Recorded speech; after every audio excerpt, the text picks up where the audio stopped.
एक सास का अनोखा फैसला। मोनिका और तुषार इन दोनों ने भागकर शादी कर ली।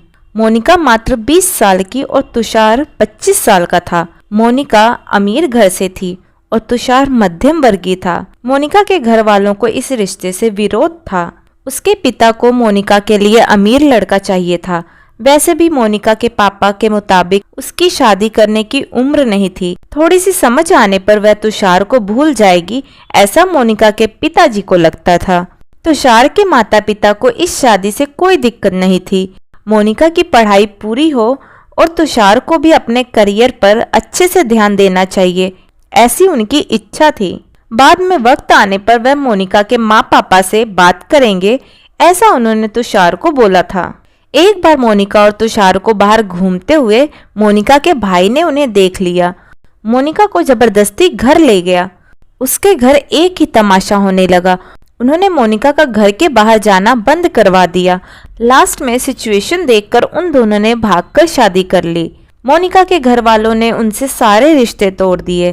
तुम कभी भी खुश नहीं रहोगी, ऐसी उसे बद्दुआ दी। तुषार के घर वालों को उनका विरोध नहीं था, पर उन दोनों का लिया हुआ निर्णय उनके माँ पापा को पसंद नहीं आया। हमें एक बार बताया तो होता, हम कोई ना कोई मदद कर सकते थे। हम मोनिका के घर वालों से इस बारे में बात करते, ऐसे तुषार को उन्होंने कहा। पर अब जो हुआ सो हुआ। उन्होंने मोनिका को बहू के रूप में स्वीकार किया।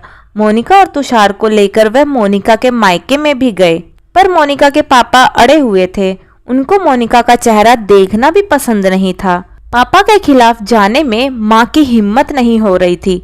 मोनिका के लिए अब मायका पूरी तरह से छूट गया था। धीरे धीरे मोनिका का तुषार के घर में मन लगने लगा। अब अपना जो कुछ भी है वह यहाँ पर ही है, यह उसे समझ में आ गया। मोनिका बड़े लाड़ प्यार से बड़ी हुई है। उसे कोई भी काम की आदत नहीं थी। हमें ही उसे सब कुछ सिखाना पड़ेगा। इसकी तुषार की माँ को यानी मोनिका की सास को पता था। सब कुछ अच्छा चल रहा था, पर नियति के मन में कुछ अलग ही चल रहा था। उनकी शादी को जैसे तैसे 1 साल हुआ था और एक एक्सीडेंट में तुषार दुनिया छोड़कर चला गया। सभी पर दुखों का पहाड़ टूट पड़ा। जवान बेटे की मृत्यु होने के कारण तुषार के पापा को जबरदस्त धक्का लगा। मोनिका भी पूरी तरह से टूट गई थी। अभी तो उनकी गृहस्थी शुरू ही हुई थी। मोनिका के मायके वाले को भी ये बात मालूम पड़ी, तब भी मोनिका के मायके से कोई भी नहीं आया। तुषार की माँ इन सब में धैर्य से बर्ताव कर रही थी। तुषार के अंतिम संस्कार का कार्य निपटाकर उन्होंने मोनिका को उसके मायके छोड़ आने का निर्णय पक्का किया। मोनिका उसके मायके जाने के लिए तैयार नहीं थी। उन्होंने मोनिका को बहुत समझाने की कोशिश की। बेटी, तुम्हारे सामने पूरी जिंदगी पड़ी है, इसे बर्बाद मत करो। मैं बात करूंगी तुम्हारे माँ पापा से, जरूरत पड़ी तो मैं उनके पैर तक पकड़ लूंगी। उसे समझाकर वह उसे उसके मायके लेकर गए, पर वहां भी उन्हें निराशा ही मिली। उसके मायके वालों का गुस्सा मोनिका पर से कम नहीं हुआ था। तुषार की माँ के बहुत मनाने पर भी उन्होंने मोनिका को माफ नहीं किया। उसके पापा ने यहाँ तक कह दिया, आपको वह बोझ लग रही होगी तो उसे कुएं में ढकेल दो। तुषार के माँ पापा मोनिका को वापस घर ले गए। मोनिका के वापस घर आने से घर के बाकी लोग थोड़े नाराज थे। अब मोनिका को कोई भी खुले मन से स्वीकार करने के लिए तैयार नहीं था। कुलक्षणी, अपशुगनी, पोते को निगल गई मेरे, अब बेटे को भी निगल जाएगी, ऐसा बोलकर तुषार की दादी मतलब मोनिका की दादी सास उसे ताने दे रही थी। उस वक्त तुषार के पापा की तबीयत बहुत खराब हो रही थी। ये सब मोनिका को सहन नहीं हो रहा था। उसने ठान लिया था कि यहाँ से दूर निकल जाना चाहिए। रात को सब सो जाने के बाद वह निकलने वाली थी कि तभी उसकी सास जो जग रही थी, उन्होंने मोनिका को रोका। कहाँ जा रही है, ऐसे पूछा। माँ, मुझे जाने दीजिए, मैं अपशुगनी हूँ। मेरी ही वजह से ये सब हुआ है। मैं तुषार की जिंदगी में आती नहीं तो हमारी शादी नहीं होती, तो आज वह जिंदा होता। पापा की भी ये अवस्था नहीं होती। मुझे जाने दीजिए, मैं यहाँ नहीं रह सकती। वक्त आने पर आत्महत्या कर लूंगी, पर अब यहाँ नहीं रहूंगी। सच में मेरे यहाँ आने से इस घर की सारी खुशियाँ चली गई। मुझे कोई अधिकार नहीं है यहाँ रहने का। मोनिका रोते रोते सब बोल रही थी। उसकी सास ने उसे पहले शांत किया। मोनिका, तुम दोनों मिले नहीं होते तो तुम्हारी शादी नहीं हुई होती तो, उस दिन उस ट्रक ड्राइवर ने नशे में गाड़ी नहीं चलाई होती तो, रास्ते पर लोगों ने तुषार को वक्त पर हॉस्पिटल ले गए होते तो। बहुत तो है बेटा, और अब वक्त निकल गया है इन सब बातों पर विचार करने का। तुषार तो मेरा बेटा था, मेरी क्या अवस्था हुई होगी इन सब में।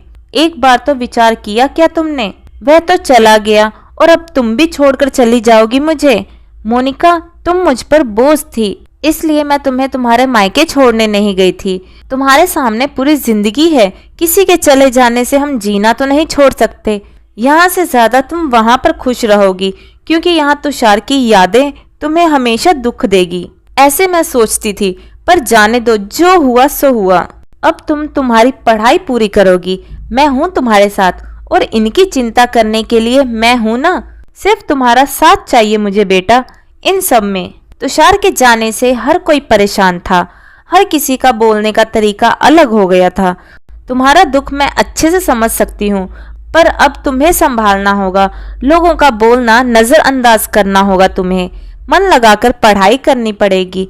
तुम कोई भी गलत फैसला नहीं लोगी, इसका मुझे वचन दो।